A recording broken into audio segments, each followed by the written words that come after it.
Welcome to Everything Co-op, bringing you information on how cooperatives can help improve your quality of life. This show is being sponsored by the National Co-op Bank, NCB.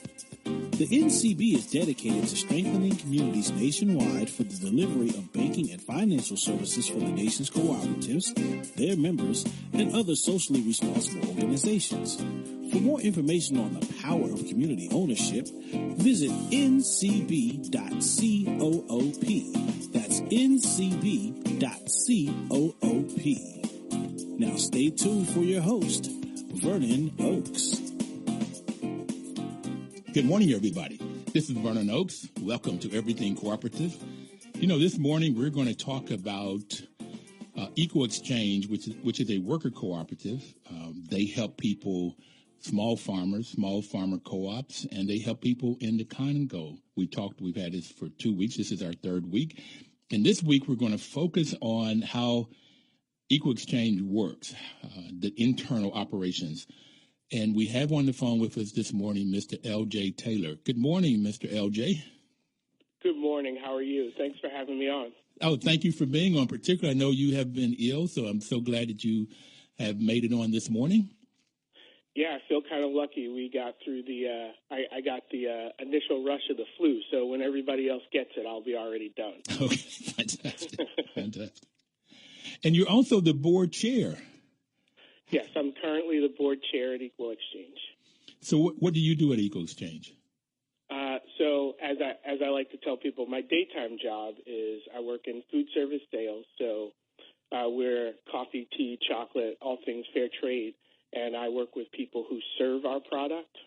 So if you go in and buy a cup of coffee that is Equal Exchange, that just might be one of my customers. And that's my daytime job. And then as part of our governance, I'm a board member, a worker owner, and currently the chair of the board. Okay, so you have a daytime job and a nighttime job. Hey, that's why they call us worker owners. My worker job is the salesperson, and my owner job is taking care of our governance as being part of the board. And so you get paid for your daytime job, but you don't get paid for your governance part. Hey, we all get paid for our governance part. Part of what's great about being in a worker-owned cooperative is that the fruits of our labor, all the sweat that we put in all year long in keeping the organization going comes to us, and I'm an owner, and I take my part of the job that is not just my sales piece, but all the other pieces, the extra meetings, the times that we have to go to board. I actually live in Virginia, so when we have board meetings, I have to fly up to Massachusetts. All of that extra travel, I take that as any small business owner would. Those are the extra pieces of labor that you need to put in beyond. I'm sorry, I had another call come in. Okay. Well, we may have just lost Mr. Taylor. So in the meantime, we're going to talk about what a worker cooperative is. A cooperative is any business that you can think of. Any business that you can think of could be in the form of a co-op. It's just the ownership difference. So in a worker co-op, the employees own it. And for Equal Exchange, we had Mr. Rodney North on 2 weeks ago, and we had Beth Ann Casperson on last week. And Rodney North talked to us about a double co-op, and that was that the Equal Exchange buys their products from farmer cooperatives, and they are a worker-owned cooperative. In this worker-owned cooperative, the employees own it. There's 150 employees, and out of that 150 employees, 117 of them are owners. And Rodney, LJ, and Beth Ann are all owners in this cooperative. And so what Mr. Taylor was talking to us about before we got disconnected, and he's back on, I understand, but what he was talking about was that he works both a daytime job is selling the products, and in the evening time is the governance, and there's a reward for the governance. And that reward looks like what, Mr. Taylor? That reward looks like, our dividend checks that we get at the end of the year, the internal capital that I'm building in an organization that I'm an owner of. I view that work as any small business owner would. The guy who owns the hardware shop during the day doesn't punch a clock for 8 hours and think, okay, my job is over. Owning a business is more work than that. You think about it all the time, and whatever you have to put in, you put in to get that done. Well, I have a property management company, and so you're exactly correct. It's 24/7, 365. It is whenever a customer calls or a banker calls or insurance agent or vendor, you're on the job. So, yeah, I totally understand what you're talking about. Absolutely. Absolutely. But in your case, you have 117 other owners. Mm-hmm.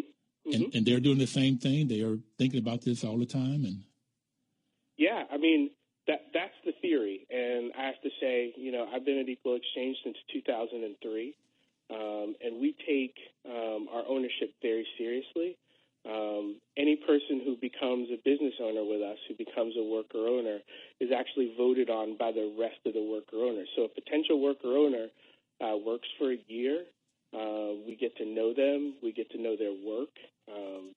Their supervisor writes a recommendation for them. They have a worker owner mentor who writes a recommendation for them. We read those statements. We even have office hours where you can go in and discuss the candidate with the supervisor and the mentor. And then we vote. And we take those votes very seriously because it's not just, okay, they're functional at their job. It's the serious question of, do I want to own a business with this person? And you have to make that decision, pretty regularly. Mr. Roddy North talked about that a bit. And one of the things that he said that you all have embedded in your policies is when you do your dividend, you go ahead on and put enough money aside for the 150 people so that the 117 that are there, would not sort of like say, we're not going to let anybody else in because we don't want to share this portion. So you take out the money for everybody, although you don't give it to them, you keep it in capital. Yep. I thought that was great. Yeah, and I think we call that our internal capital account. And the great part about not only building that capital is it's an investment in not only what's going on with our organization currently, but what's going on with our organization in the future.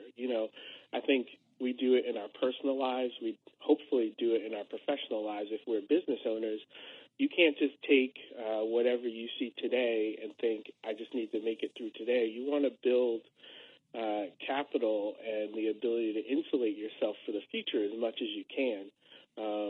The really beautiful thing that I think, is a sort of elegant decision by the worker owners.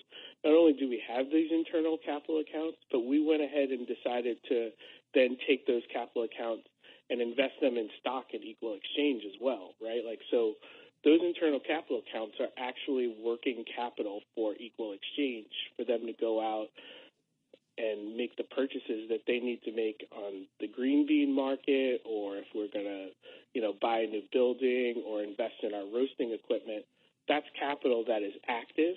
Mm-hmm. And on top of that, we get the same return on our investment that people who do buy our preferred stock get as well. So in a lot of ways, we're doubling down on what we do because we really do believe in the work that we're doing and the change that we're making out in the world. And that's I really like Equal Exchange. I love this co-op model, but as I have learned about what you all do, I find that, and you may accept this or not, but I find you're doing God's work. You in your fair trade, you're working for the small farmer, those that have the least amount of things around the world, and you give them a fair price for their products, and you help them provide better products and better quality products. That's what Beth Ann talked to us about. So in the Congo, you're doing all kinds of different things to help the people in the Congo. And I want to get this commercial out real quick, which normally I've waited to the end, and we almost don't get it out. But you could buy products from Equal Exchange by going to shop.equalexchange.coop. That's shop.equalexchange.coop. VOAKEXCHANGE.COOP. And if you put VOAKES, my name, my first initial and last name, in the promo section, you'll get a 10% off. And this is one time. And it can't be combined with any other offer. It cannot be combined, used with a wholesale. And it expires on January 31st. So you can go in on Equal Exchange. And what you'll be doing, particularly if you buy the Congo coffee, which I bought. I don't drink coffee, so I gave it to my sister. And Rodney, I mean, LJ, what you need to know is yesterday she was trying to go online, and I've got to help her because she went online, but she didn't see the Congo coffee because she said she loved it. She loved the way it smelled, and she loved the way she tasted. She had a grinder, and she went right away and came back and said she really loves this, and she wants to buy some more. That's fantastic. I also found, for those out there, that I bought some cashews, which the only problem, they were so good, I ate them in 24 hours, a pound of cashews. I did share some of the chocolate mints. I really like those. And I found out, LJ, that I already had some of your green tea already in my cupboard. So I bought some other teas, and I like your product. I like the price. And you can help smaller farmers and folks in the Congo. The other thing I bought, which I'm very pleased with, I was planning on giving it away, but I think I've got to buy some more. I bought the Panzi, Panzi bag, and that was $29.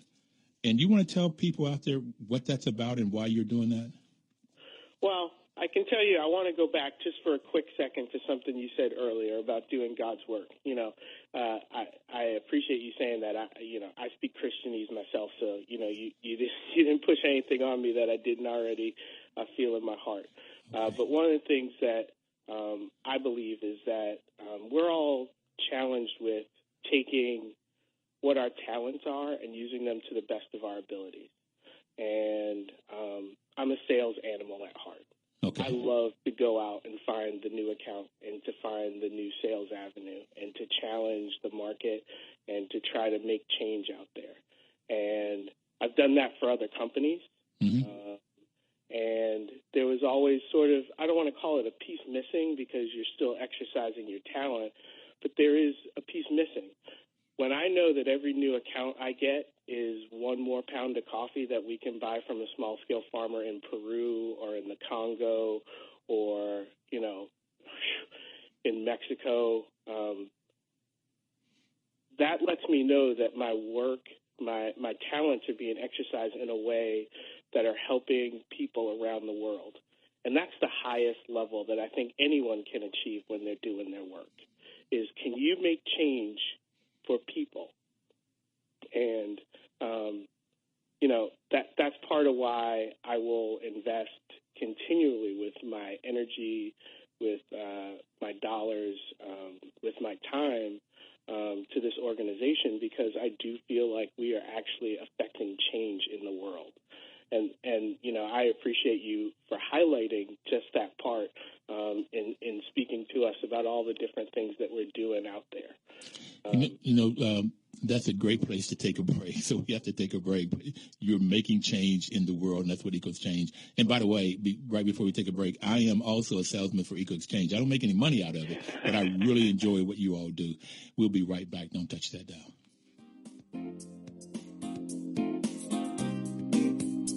1450 WOL. Welcome back, everybody. WOL has it that information is power, and the National Cooperative Bank is bringing you this program called Everything Cooperative to give you the information that you can perhaps go out and start your own co-op, a worker co-op. I didn't talk to you about consumer co-ops. That's when people use the products and services like a housing co-op, and that's how I learned about cooperatives and managing them, and that's how I became passionate and loving this business model over and above the capitalistic model, because in the capitalistic model, when money are made, it's normally made for the investor, and that investor may be in a different city, a different country, anywhere away from. And where it is worker co-op, what Mr. Taylor has already told us about, when there are dividends, it's given back to the employees. So that's fascinating and I think wonderful, so that everyday people can build wealth. and everyday people learn how to work together and how to work with government agencies and so forth. So they build social wealth. They build all capital. It's fascinating. And Mr. Taylor, let's go back to talk about what you do.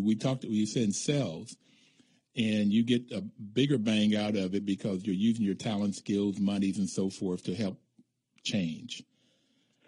Yeah. So, you were talking about the pansy bag, right? Yes. It's a gorgeous bag that you can see.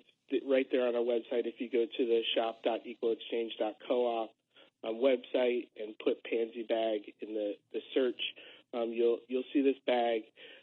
It's a direct result of our Congo Coffee project that we did with the Pansy Foundation.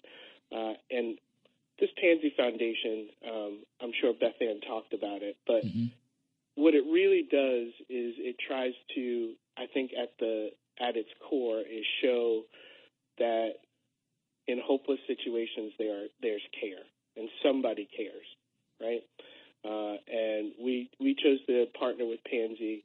They have the Pansy Hospital, which is out in the Congo, and basically they're treating women through life-saving treatments, counseling, aftercare programs for over 2,000 survivors of sexual violence that happen each year in the DR. And we're trying to provide that support, not necessarily just through funds or through donations, but through partnering with initiatives that allow people to take their money and vote, right? People can go out and you can go to the store and you can buy any coffee.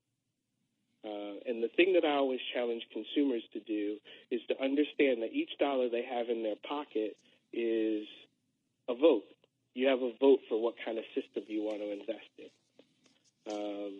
And buying Congo coffee or buying a Pansy bag allows the Pansy Hospital to go out and continue to treat these women who are suffering all kinds of atrocities each year in the Congo,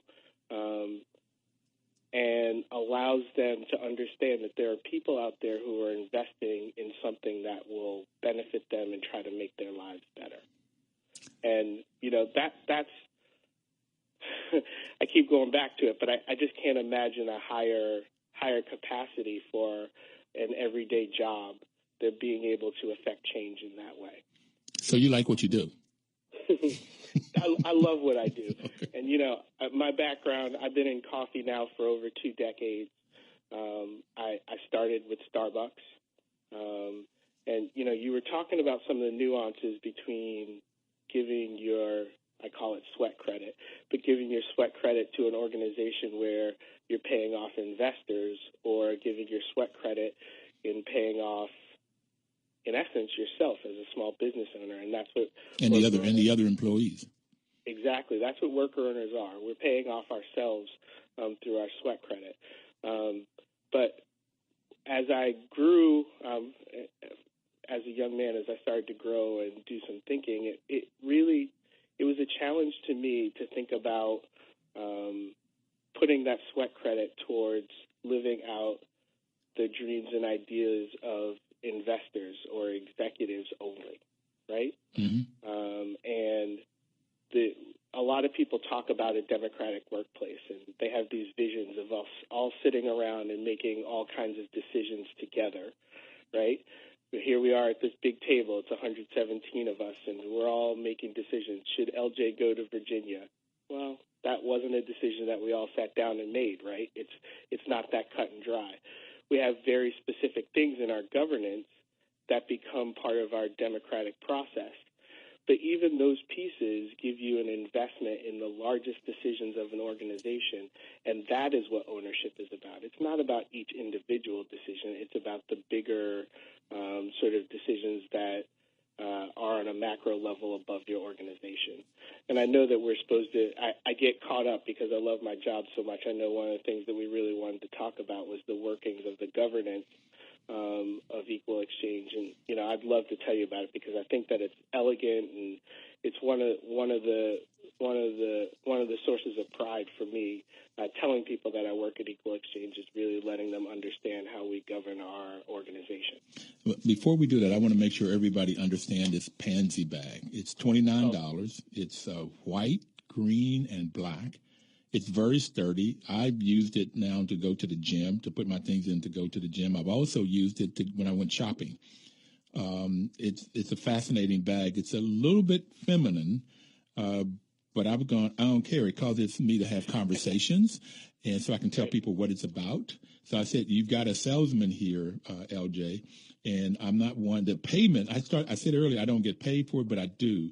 The payment is in the fact that knowing that I'm helping some women in the Congo who create these bags, who get paid for these bags, and you all are selling them, and then they're learning how to do a business, and so that they can. Well, let me say it this way to you. Dame Pauline Green, who's the president of the International Cooperative Alliance, said that cooperatives help people to get out of poverty with dignity. And that's what I see these ladies are being able to do. They've had sexual assault, they've gone to the hospital, and now you guys with the Pansy Foundation are giving them a way of using their time and talents to make something, and they can get money and then take care of their family. So to me, it makes all the sense. And the payment is knowing that I'm doing something great. Wonderful for another human being when I bought this bag. The other thing I want to say to you, and I know I got to interview you, but this was when I bought it was $79, and I put in the code VOAKS, and I got a 10% discount. It came to $71, and that was the first time in my life that I felt good about spending my money, because I knew that I didn't know how good the products were going to be, but they turned out to be excellent. Everything that I bought, I really liked. It was at a price competitive, and in some cases, compared to Starbucks, is what my sister told me about the coffee at $12 for the Congo coffee. It's much cheaper, and she found it as good as. So the products are good, the price is right, and I'm able to help people. That's right. Wow, if you're using these products, the chocolate I did. The chocolate, I did share it with 3 people, but one piece each. Of the 20 pieces, over about a week and a half, I took a piece at a time and really enjoyed it. So you can go on shop.equalexchange.coop. You put in VOAKS in the promotion code, you'll get a 10% off one time. Can't combine it with any other offer. This is not good for wholesale customers, and it expires on January 31st. I encourage you to go in. They have scarves, which I'm going to go back and make another order. I won't get the 10% discount, but I'm okay with that because I've got some Christmas shopping I want to do with the scarves, and you got some necklaces and stuff that different people, I think in Peru or Venezuela, different places make these different products. And so I'll be buying some more. So with that, let's go to governance. What's the everyday? What are the kinds of things that's on your plate right now that you have to make decisions on? So I can tell you. First, I sort of dabbled in it, but I want to go back and be very specific here. By our governance model, we have, and let me first say, we have something called the GLASS model, which was this will tell you just the truest part of our governance. A few years ago, we had a governance model that was, I would say, in the kindest sense of the word, was causing some turmoil for us in how it was operating. And we had a group of worker owners who got together and said that we needed to make a change. And one of the changes that worker owners at Equal Exchange can do is to say, we would like to change our governance model. So the 117 of us, if rallied, can decide to change our governance at any time. And we made that decision, and we had basically what amounted to an open audition for people to bring proposals for a new governance model. Listen, we've got to take another break. This is a great place. When we come back, we'll talk about the audition for proposals and what you ended up with. If anyone out there has a question for me or LJ, please call in at 1-800-450-7876. And we're talking about worker cooperatives and how you can build wealth, both social capital and financial capital. We'll be right back.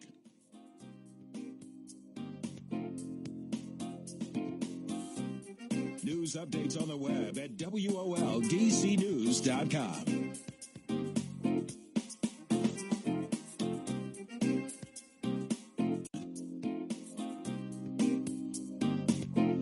Everything Cooperative.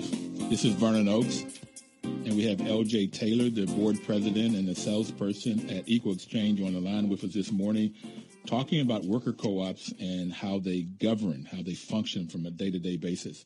And right before the break, he was telling us about the workers came together and decided that they wanted to change the governance. And I would like for you to think, what would that look like at Bank of America or Wells Fargo or Ford Motor Company or IBM, that the workers would come together and say, look, we want to change the governance of these companies. I doubt it very seriously if they get very far. But at Equal Exchange, workers decided they wanted to change the governance because the governance they were under was causing in turmoil, and they figured they wanted to have a better governance structure. So what happened? So basically we had an open audition, and we had 3 worker owners actually created some pretty interesting and elegant-looking co-op governance models. They gave a presentation to the entire worker owner body, and then we voted. And we ended up voting on the glass model, which is what we have adopted and are now living under. I was just thinking about it as we were at the commercial break and thinking about what exactly I want to get across about this model, because I could probably spend 4 hours talking about it, and I know we don't have that. Okay. But the first thing I want to say is just to give you a view of our checks and balances. Okay, so in the glass model, we have our 117 worker owners. Those worker owners elect the board of directors. So in other organizations, those people are appointed or hired, or sometimes the executives handpick them. 6, but not at Equal Exchange. 6 of those board members, we have a board of 9. 6 of those board members are worker owners. So we elect 6 people from amongst our 117. They're elected to 3-year terms, and we elect 2 of them each year, so you have a rotating out of 2. In addition to those, we also have 3 board members that are elected from outside of the organization. We really felt like that was important. You have different things, different pieces of talent, or different views of the market, or different views, possibly from our small farmers, our investors, our customers, consumers, whatever other stakeholder we might feel it's important to have their voice at that time, we can elect them to our board of directors as well. So we elect 1 a year, and they also have 3-year terms, so we have 1 that's elected there. So each year we're electing 2 inside directors and 1 outside. That board of directors then supervises, in a sense, our executives. So they have the power to hire and fire executives, and really to be sort of the defenders of our governance in a way. Okay, can I get you to hold on a minute? We have a Sean on the line with a comment or question. Sean? Absolutely. Yeah. I was just calling. I mean, everything you're saying sounds fascinating. How do you find out more information about starting a co-op? Is there a program, or I really believe that what you're doing and what you're talking about is really key to some of the things that we're struggling with in terms of high unemployment and low job scalability in a lot of our inner city areas. And I'm very interested in doing that, but I'm not very familiar at all with the co-op model and how you get started with it. I have different business ideas, but I've always thought along the traditional capital model. But, I'm very interested in investing my capital and helping kind of develop it. So is there a place you can take a class, or how would you go about learning how to do or start or even get involved with the Equal Exchange? I'm just curious. Well, I'll let Mr. Taylor answer in a minute, but there's one place you can go real quickly, and that is to the National Association. What's it? I'm sorry. I'm looking for NCBA, National Cooperative Business Association. And that's just ncba.coop. And they will have some places in there to talk about starting co-ops and how you can get it. And then, Sean, there's a gentleman that I've talked to here in this area for worker co-op, because I'm looking at taking my business and making it into a worker co-op. And his name is Jim Johnson, but I don't remember which organization he was with, or I would give you his contact information. And do you have anything to add to that, LJ? No, I was actually going to say the exact same thing. The NCBA would be where I would direct people. You're going to find lots of resources on not only starting a co-op, but how to get going, sources to look for funding, tons of examples of co-ops around the world and how their structure and what they do, give you actual definitions for some of the words that we're throwing around here on this program. But I would say that would be the best resource that I would point people to as well. Okay. Well, thank you. I appreciate it. And I enjoy the program. Very informational. Sean, thank you very much. And I'm going to say to you, if you can take one of those ideas and start a co-op, then this program is well worth it. I mean, the time that we're putting in it, and National Cooperative Bank is another place to go to, by the way, ncb.coop. So you can go to ncba.coop or ncb.coop. And right now, like NCB, what Rodney North had told me, they have a $2.5 million line of credit with NCB right now. Is that right? Yep. To help finance their cash flow. So there's a couple places you can go to. And good luck. Yeah, and I would say, I think the biggest thing, and I'm glad that you're out doing it, is just to get people to start asking questions. If people can start asking questions, the resources are out there. But if you're going to go into a bank and just say, I want to start a business, they're never going to suggest co-op to you. You have to start with the question and the intention to set out for co-ops. And then once you make that step and start to look for those resources, they'll be there.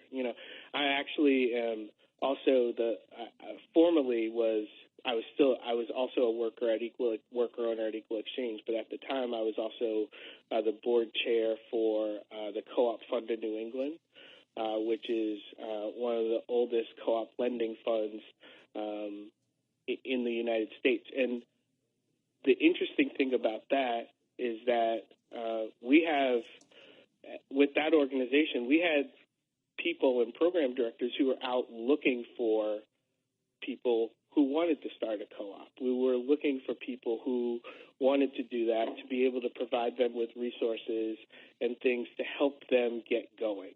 So the resources are out there. You just have to make that first step to decide that that's what you want to do. And the other thing I found in the co-op world is that if you were to go to NCBA's annual meeting or some other annual meeting, you find that the people there will give you information. They want folks to get the knowledge that they need to have a successful business, a successful cooperative business. And that's the fifth principle of cooperative. There are 7 principles, and the fifth one is education, training, and information. And so people really, really, really, they don't hold back data. And that's, again, why we are on this program, to give you the information you need. As WL says, information is power. And a gentleman by the name of Papa Sin from Senegal on the program said, if you take that information and put action to it, then that's where the power comes. And this is some of the things that we're trying to tell you. Okay, so ask the questions, and I want to get back to this glass model. All right. Okay. So we were talking about how the board then is the defender and sort of holder of the governance and making sure that we're operating with that, and also supervising. I call it supervising, but in a way it's more support and working with our executives. And then our executives are the management of the organization. So they're running our organization on a day-to-day basis. So as you can see, we have those 3 I don't want to call them power centers, but there are three power centers, really. There's the worker owners who elect the board, and basically they're supervising the board, right? Mm-hmm. Because they have the power to elect. That board is then working with the executives and, in a way, supervising them with the power to hire and fire. And then the executives are managing our organization. And our organization, the work that's done there is done by our worker owners, right? Like, so you have a very interesting triangle that has a very elegant check and balance to it that I really enjoy. Well, this triangle is upside down. You got the point at the bottom, and the workers, the larger part, which is normally the base of a triangle, they are the 117 who elect 9 board members who supervise, manage, hold the staff accountable, and that could be, I don't know, your chief operating officer, chief financial officer. You got 4 or 5 people in those positions? Well, when we say our executives, we're talking about our co-executive directors. We have 2 executive directors, Rink Dickinson and Rob Evans. And interestingly enough, Rink Dickinson is actually one of the founders at Equal Exchange. He's been there from the beginning, from the very beginning. And that was 86 or 83? What was it? 86. 86. Yep. Okay. Now, you were saying a triangle, and very interestingly, our glass model actually sees it as 2 triangles. One with the very traditional triangle, as you're talking about, where everything flows up, which sort of looks like a traditional organization, and then an upside down triangle on top of that, which is our governance. So you're right. It does. We have both of those elements in our everyday working life, and I think one of the biggest challenges, but it's one of the things that I enjoy, is that you have to wear both hats. You have to wear the hat. There are times when I go into one meeting and I'm a salesperson, and things are happening and decisions are being made, and I'm sort of observing. And then I might go into the next room 1 hour later and be running a board meeting where, I'm facilitating approving the annual budget for Equal Exchange, right? And being able to switch back and forth between those two jobs is, gets right back to what we were talking about. Being able to have that, in a sense, the day and nighttime job. They don't happen just a day and night. They might happen and switch from hour to hour. So when you're in a meeting as a salesperson, you may be taking directives from the co-directors. It has happened. And then when you put your chair of the board in the meeting, you may be giving the co-directors directives.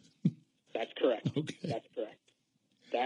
And I can tell you, in my 11-year career, I have done just that. Gone from one room and had directives sent to me that we discussed, and then go into the next room and run a meeting where we're making hard decisions and having to support and guide our whole organization, and that's amazing. It's an amazing opportunity for me. Going back to Sean's comment about wanting to start a co-op. When I started at Equal Exchange in 2003, I like to tell people, I own 2 things: a beater car and 1/100th of this, organization. We didn't have 117 at the time, and that is literally what I owned in my life.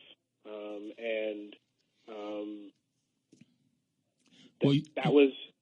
Go ahead. I'm sorry. You own 1%, 1/100. You owned 1% at the time, and you had a beat up car. Yeah. Okay. Yep. I had a 1997 Altima.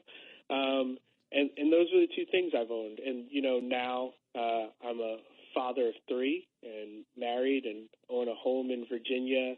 And those type of things, people often believe that you have to make a choice, that you either have to go out and pursue financial success or you have to go out and do good work, and that they're mutually exclusive.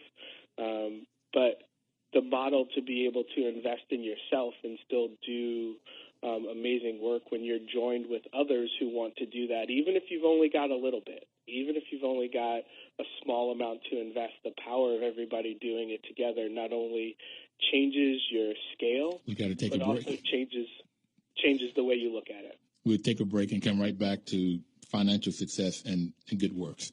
We'll be right back.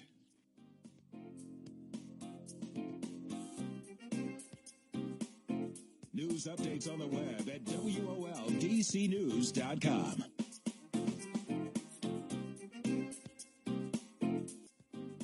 Information is power. This is Vernon Oaks with Everything Cooperative this Thursday morning, talking to LJ Taylor from Equal Exchange. The National Co-op Bank is sponsoring this program. NCB provides comprehensive banking services to cooperatives and other member-owned organizations throughout the country. What makes NCB unique is that the bank was created to address the financial needs of an underserved market niche. People who join together cooperatively to meet personal, social, or business needs, especially in low-income communities. They have a really hard job to do to try to provide loans to folks in low-income communities and stay afloat. But they've done a very, very, very good job since the 1980s also. And they've loaned you guys some money several times, I understand. The 80s were a good time. Okay. I thought this glass model, you were going to talk about transparency, that in your glass model, people get to, 117 get to understand and know what is all going on in the business. Is that a part of it? That is 100% part of it. And, there are two things that I would be remiss if I did make sure I pointed out. I want to make sure that we talk about that transparency, but I also want to, I sort of dance back and forth about the kind of decisions that worker owners get to make. I want to make sure that I'm clear about those. But to get to that transparency piece, I'll give you another vision. You were talking about how if worker owners or workers at Wells Fargo decided they didn't like the governance or the bylaws at Wells Fargo, what could they do about it? You can't imagine them doing anything, right? Right. Well, at Equal Exchange, we can. And to give you a view, I'm going to give you another example. What would it be like if the board meeting of Wells Fargo was open to everybody, right? So our worker owners sit in on our board meeting. They don't get to participate, but they're there when we are having crucial conversations, talking about things like budgets, talking about future strategies for our organization, talking about directions, giving reports on how our product lines are doing, what our finances look like. All of those documents and all of those discussions are open to all of our worker owners. So there is no piece of that happens that they don't have a view of. And then on the flip side, trust me, I'm the board chair, on the flip side, have conversations with me about, right? Mm-hmm. So any employee can talk to you about any of this stuff? Absolutely. And we encourage it. We do things like we have an open lunch with board members before the board meeting so that worker owners can express their views on the topics. The agendas go out ahead of time. The documents go out ahead of time so that they can read and give their feedback to us before we go into that meeting. And not only do they do that, but oftentimes we have lots of fruitful conversations afterwards with reactions and how people are viewing the topics that we talked about. Here's another great example. We just went through the annual review for our executives. So imagine this. You're at Bank of America, and it's that time of year, and it's time to give feedback on the performance of the executives. Our whole organization is entitled to contribute comments and feedback, and then the board delivers that information to our executives, right?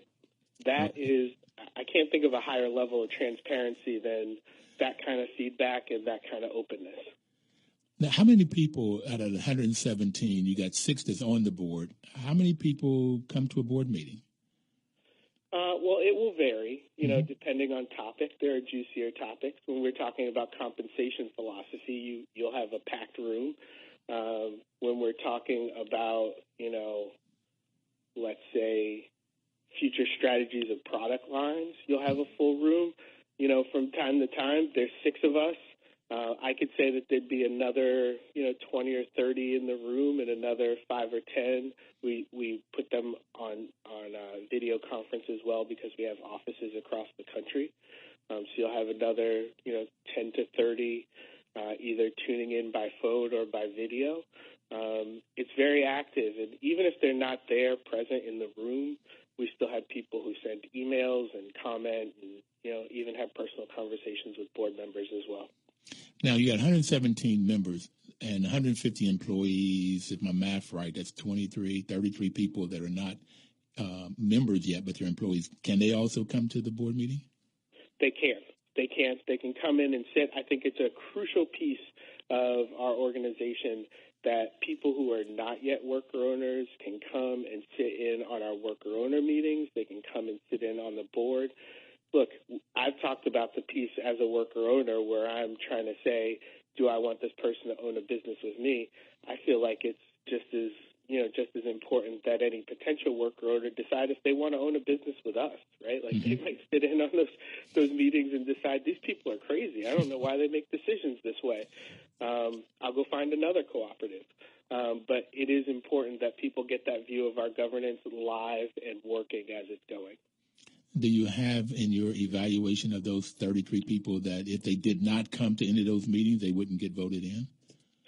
That is part of the evaluations piece. We actually have 2 different organizations two different committees that work with them. We have an education committee that has a curriculum that all potential worker owners go through, where they're learning different pieces about co-ops, different pieces about our business, different pieces about our governance. And then we also have something called the Leadership and Training Committee, which puts out different programs in order to not only help potential worker owners, but help worker owners that are current continue to work on their leadership and skills. And I think that's just as important. I alluded to working on the board of the Co-op Fund in New England. Part of the reason I did that is because I want to retire a worker owner at Equal Exchange. And I know if I'm going to be there for 30 years, the skills I have right now aren't going to be enough.